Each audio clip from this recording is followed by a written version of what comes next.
The shifter from earlier, his dark eyes flaring with violence, had Sasquatch pinned, his eyes so big they looked like they'd pop out.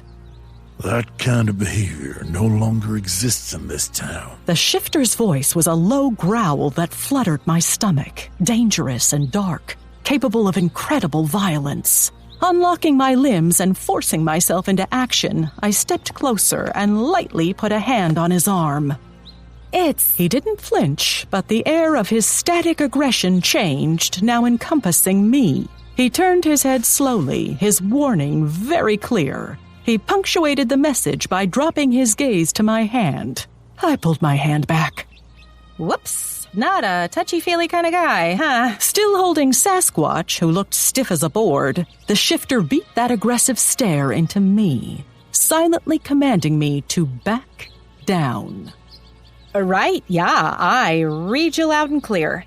But here's the thing. This kind of behavior has never really existed in this town, except for this particular training exercise. Austin knows about it. He's asked that we carry out the punishment portion out of sight. So, that's why we're here. His stony expression didn't change. I pointed at Sasquatch. He won the game, and now he gets to stab me. Those are the rules. You have a mage in the area. It sounded like each word was dragged over gravel, something that should have been unpleasant, but wasn't. Yeah, he's crouching on the ground. I moved to point, but Sebastian waved his hands at me in alarm, shaking his head. Well, I'm sure you smell him. Oh, wait, you can't smell him. I heard him. I know where he is. How do you know it's a mage? Invisible and clumsy. And I felt the brief sting of useless magic. The sting of magic? What's that like? Gargoyles, too. Yes. I pointed. There's one right on the roof, looking down at you. The shifter didn't so much as flinch. If he wanted to look up, there was absolutely no sign. And another at my back. That's a very dangerous place to be. Oh, no, I assure you, I mean you no harm. Mr. Tom's magic wavered and then slipped away as he moved toward me. I am merely standing by in case the miss needs something. The shifter's eyes flicked over, and he did a double take.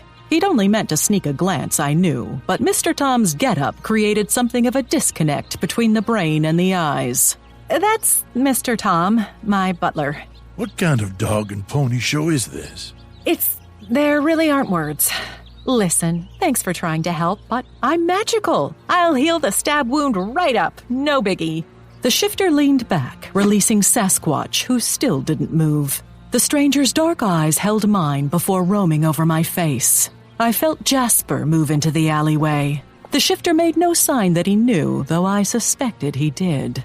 What sort of game ends with a beautiful woman getting stabbed?